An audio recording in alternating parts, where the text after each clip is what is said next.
Have you seen the TikTok video? It's this dad, he's folding clothes and the kids are doing something. He's like, nope, nope, you have school tomorrow. No matter what the kid says, it's like, nope, you have school tomorrow. And then at the very end, kid's like, but tomorrow's Saturday. He's like, you have school in a few days. Nope. Yep, I have seen that, and I've maybe said that recently. My mantra is it's a school night. Either way, I think that video really captures the mixed bag it is, the joy and relief that lots of parents feel when our kids are going back to school because we miss them, but also it's like, thank goodness we're back into the schedule. Yes, and routine, and Yep. there's some space in the house. Yep. I'll put a link in the show notes if you haven't seen that YouTube video, but it's really funny.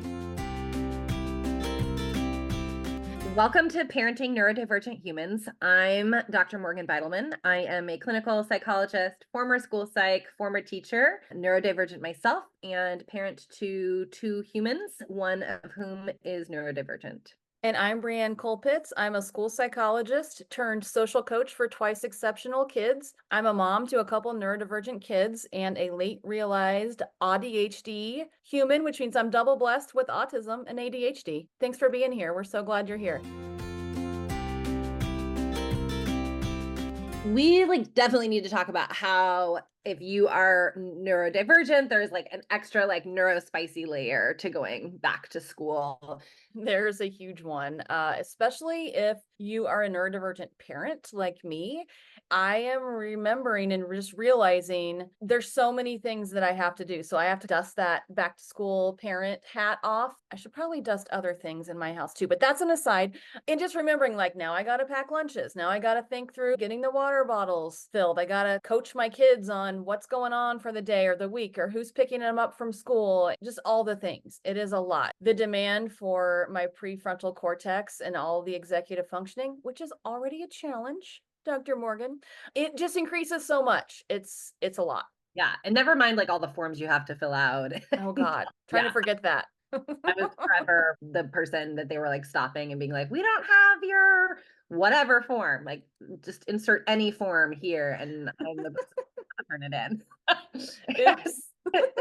And then I'm turning around, getting on my kid about not turning things in. I'm like, Yeah. Where'd you learn that? It's weird. Yeah. Yeah, but for kids, it can be exciting. You get new clothes, you get new supplies, new teacher, and can make new friends or meet friends that you maybe haven't seen over the summer. But it can also be the opposite. It can also be, wow, there's so many new things because I have a new teacher and I have new friends in my classroom and I'm not in the same desk or the same spot, or even Yeah. sometimes the room is overwhelming, just all of those things. And if you're neurodivergent, those things can feel 1,000 times more impactful. Yeah, absolutely. That excitement can turn to overwhelm in a split second. And I feel like the honeymoon in our house of that first day excitement is over by after school on that first day. And then it's like, oh, I don't have this kid in my class, or I have a different teacher, or the kid next to me is making weird mouth noises and I can't focus, and all the things. Absolutely. And, you said something there that made me think about too, is our kids tend to come home from school hungry and tired. And I think that's the way for many, many kids, but the level of exhaustion, I've been seeing clients these last 2 weeks as school has been starting back, and I can see that my kids and my teens and even my young adults are just exhausted.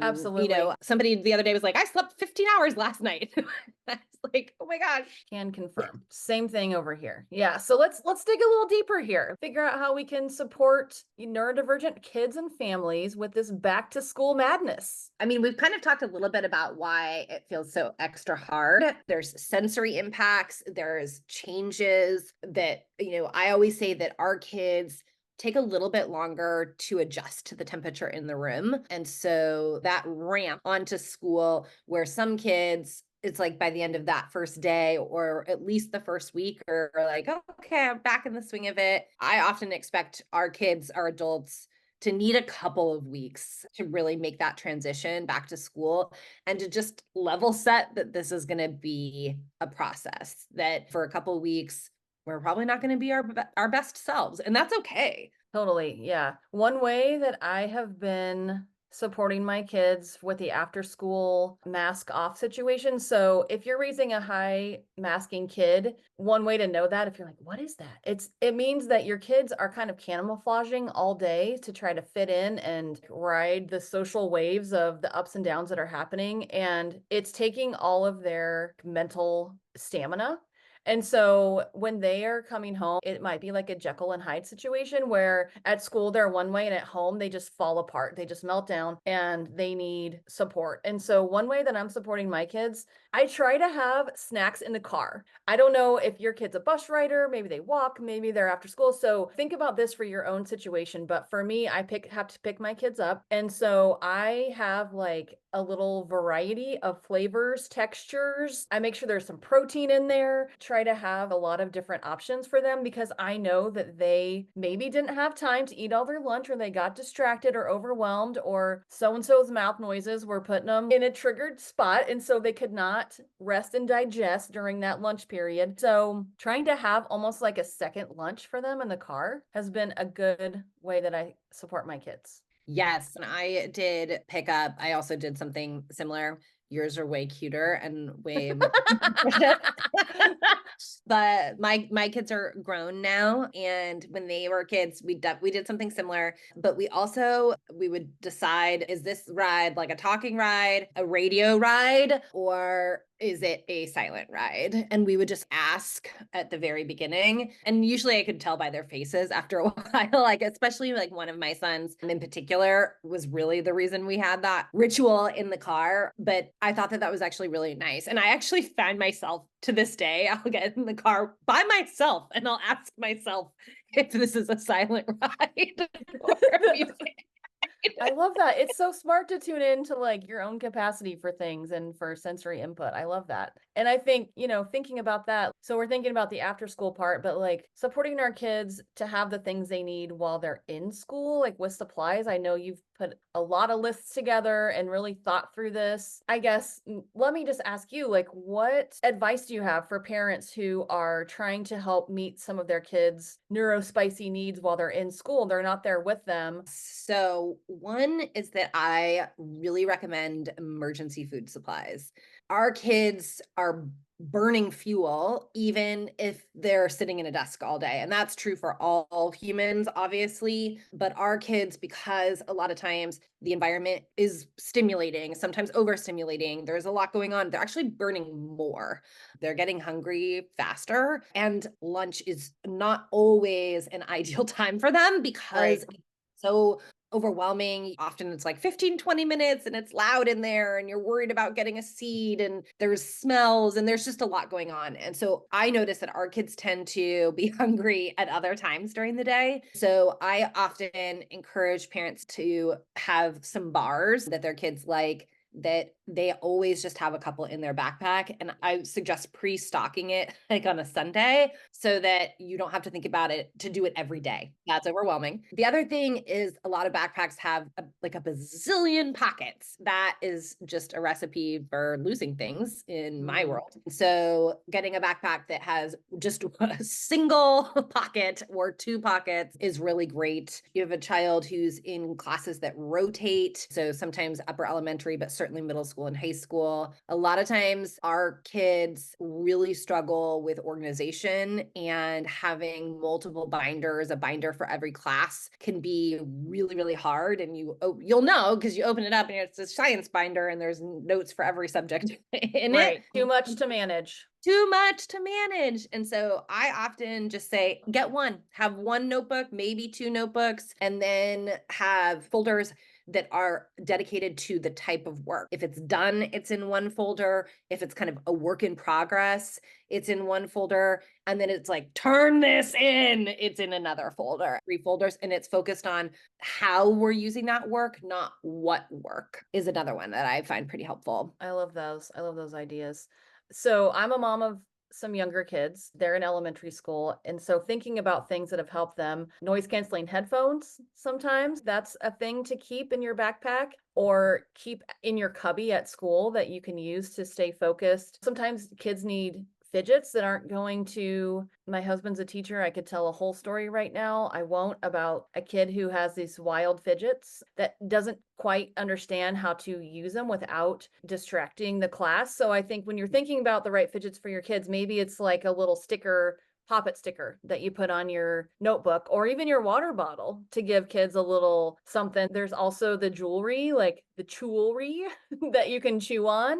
So that's another idea if you're thinking about like how to meet your kids' needs while they're away from you. Some schools have wiggle seats. I don't know like the ins and outs of getting your kid a wiggle seat in a school outside of 504 or IEP, but that's something to consider. You know, does your kid need a way to wiggle that's not distracting to other people? Working with your school team to figure that out. Also think, good idea. When you were talking, it made me think too about fidgets for older kids and adults, because in MySpace a lot, no, it just made me think of MySpace back in the day. Anyways. Hey Tom, how you doing? Anyway.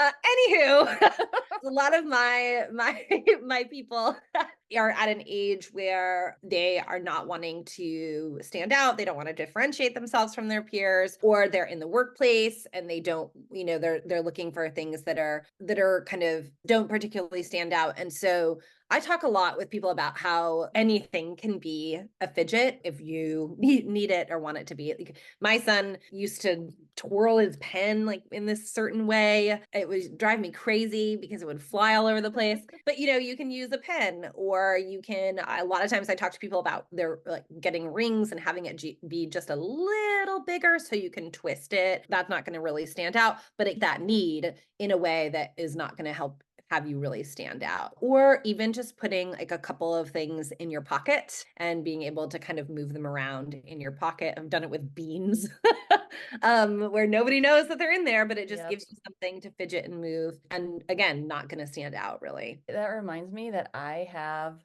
a really cool stone in one of my jacket pockets that I kind of always forget is there because I think it's like my raincoat or something. And we're in Colorado. It doesn't rain all that often, but I love it because I'm like, oh my gosh, this is so soothing. And I love that. I think that's a good idea. I think sometimes parents forget to embrace their kids' special interests as a way to help ease this back to school time. Your kid is going down a Gravity Falls wormhole because they just released a new book, which this is true. This just happened.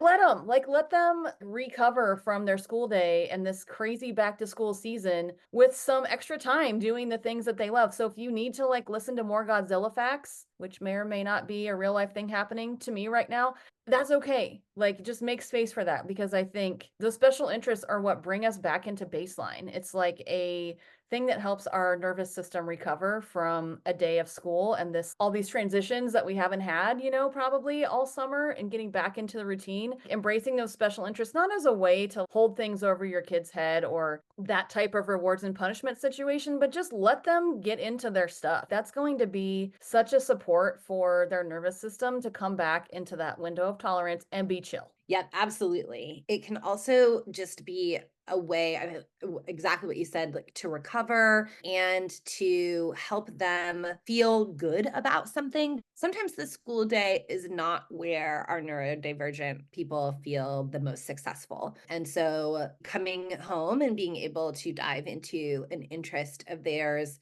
usually they feel successful and confident in that special interest.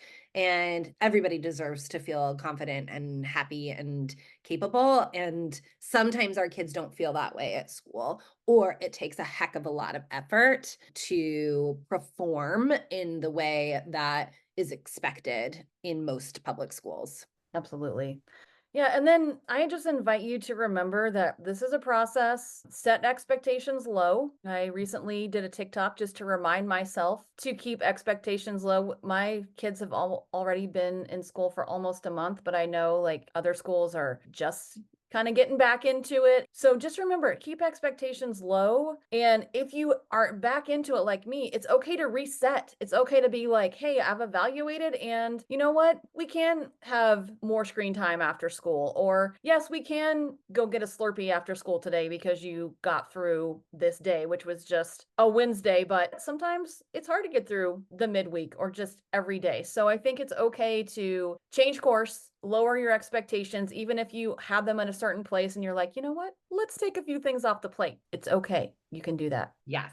I often just would not cook for like the first 2 weeks of school. I was like, that's not going to be a thing that happens. We're That's a having great accommodation for parents too. Yeah. Put takeout on your menu. Do a food delivery thing if you have the resources. Have cereal for dinner. Like figure out how to make it easy for you too. Just thinking about wrapping it up here, just knowing that this is a hard time. I kind of forget how hard it is every year and been doing this for a while, married to a teacher, used to work in schools, but have like this, maybe it's just like self-protection, but I kind of forget the back to school madness. So talk to your kids, get good at repairs, try to work with their and your own neurodivergence to embrace special interests. Remember to process lower expectations, and definitely check out Dr. Morgan's list she has on Instagram and see she's done some different posts around like supplies that really support different types of brains. So don't forget to check those out as well.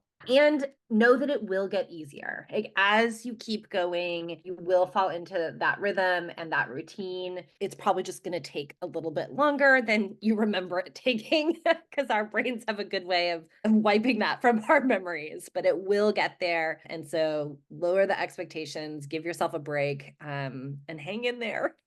You got this. We're rooting for you.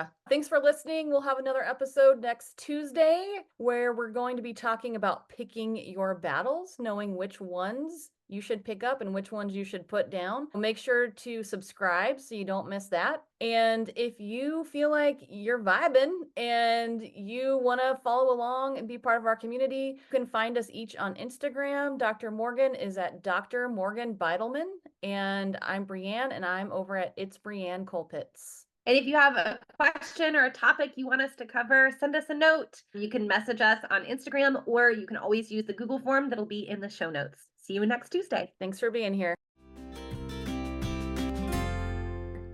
I kind of black out when I start talking. Yeah. We don't know what happened. No clue.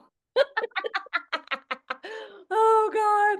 If you need a laugh track, let me know. I'm ready to go.